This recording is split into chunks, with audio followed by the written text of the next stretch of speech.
Hello students, once again welcome to my YouTube channel DS Thapa. Students, today we are going to start a new chapter, chapter number 7, Integrals. This is the second book of class 12th. First book has been completed.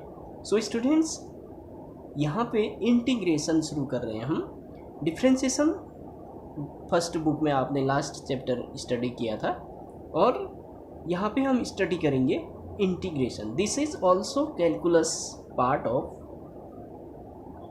Your maths book. Calculus का एक हिस्सा है ये differentiation and integration. So students, यहाँ पे integrals क्या होते हैं इसके बारे में मैं एक्सप्लेन कर रहा हूँ. सो स्टूडेंट्स, इसको बहुत अच्छे से समझना है. इंटीग्रल्स का मतलब होता है एंटी डेरिवेटिव. एंटी डेरिवेटिव मतलब डिफ्रेंसिएशन का जस्ट उल्टा. यानी हम किसी फंक्शन का डिफ्रेंसिएशन करते थे, डिफ्रेंसिएशन करने के बाद जो फंक्शन आया अगर उसी का हम इंटीग्रेशन कर दें तो क्या आ जाता है, डेरिवेटिव. यानी किसका डिफ्रेंसिएशन है वो फाइंड करना इंटीग्रेशन होता है. यानी टू फाइंड एंटी डेरिवेटिव. यानी डिफ्रेंसिएशन एंड इंटीग्रेशन का इंटीग्रेशन अपोजिट होते हैं, एक दूसरे के अपोजिट होते हैं. किसी फंक्शन का डिफ्रेंसिएशन हम करेंगे तो इंटीग्रेशन आएगा, integration of that function. So students, अब देखिए इंटीग्रल हम टू टाइप से पढ़ते हैं. यहाँ पे देखिए फर्स्ट टॉपिक है integration as an inverse process of differentiation. यानी डिफ्रेंसिएशन का इन्वर्स होता है, जस्ट अपोजिट होता है. नाउ मैथमेटिकली देखिए, लेट सपोज करते हैं, let capital F of X and small F of X be two functions connected to each other. Two functions हैं capital F X and small F X जो connected हैं together. अब D Y D X of यानी differentiation of F X capital F X is equal to, suppose यह है F x है. यानी capital F x का हमने डिफ्रेंसिएशन किया, क्या आ गया, इस सपोज कोई नया फंक्शन एफ एक्स आ गया. यही होता है किसी भी हम फंक्शंस का, एक फंक्शंस का डिफ्रेंसिएशन करते हैं कोई दूसरा फंक्शन आता है. इसी तरह सपोज कर लिया कैपिटल एफ एक्स का डिफ्रेंसिएशन किया और नया कोई फंक्शन आया small F x. Now students, यहाँ इसका मतलब होता है F x integration of F x means इस वाले एफ एक्स का इंटीग्रेशन ऑफ एफ एक्स. अगर इसका एफ एक्स डिफ्रेंसिएशन इंटीग्रेशन करें तो कैपिटल एफ एक्स आएगा. क्या कहा मैंने, अगर हम इसका जो डिफ्रेंसिएशन करने के बाद ये आया, अगर इसका इंटीग्रेशन करें तो वापस क्या आएगा, वही फंक्शन आएगा कैपिटल एफ एक्स. सो यहाँ पे हम कह सकते हैं जो ये कैपिटल एफ एक्स है, F of x is called, capital F X is called integral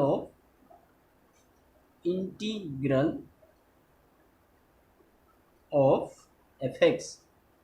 यानी एफ एक्स का इंटीग्रल कहलाता है क्या, capital F x.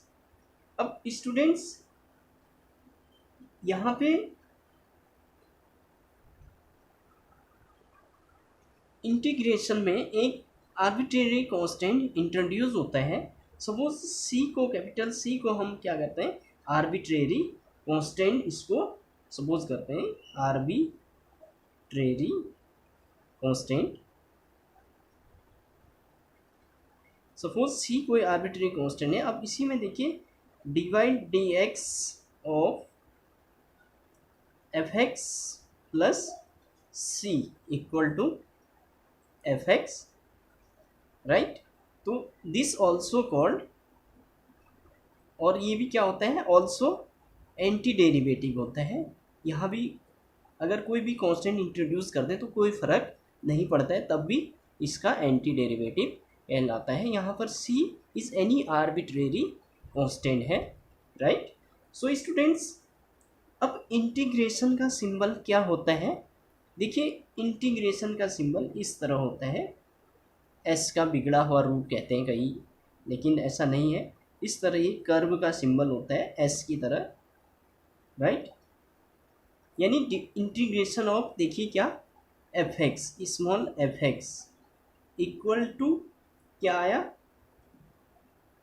F X, capital F X plus C, right. This is the symbol for integration. अब students देखिए ये कैसे आया यहाँ पे, क्योंकि differentiation of capital F X इतना आया, ऑब्वियस। यहाँ पर देखिए differentiation of F X plus C का इंटीग्रेशन इतना आया, ऑब्वियसली इसका इंटीग्रेशन इसके इक्वल होगा, यानी डिफ्रेंसिएशन एंड इंटीग्रेशन एक दूसरे के अपोजिट हो गया। Differentiation of this equal to this and integration of this equal to this, यानी एक दूसरे के अपोजिट हो गए इस तरह। नाउ इंटीग्रल के टू फॉर्म्स होते हैं, यानी two forms of integral. Integral के टू फॉर्म्स होते हैं। First one definite integral, definite integral, and second one indefinite integral.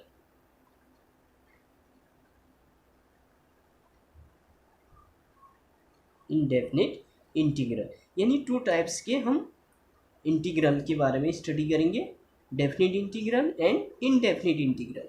जो इनडेफिनिट इंटीग्रल होता है ये होता है आपका एंटी डेरिवेटिव, यानी इनडेफिनिट इंटीग्रल को हम एंटी डेरिवेटिव भी कहते हैं, यानी टू फाइंड एंटी डेरिवेटिव। पहले हम इसके बारे में स्टडी करेंगे, देन आफ्टर स्टडी करेंगे definite integral. Definite integral family of curve को रिप्रेजेंट करता है, यानी family of curves, family of curves को रिप्रेजेंट करता है।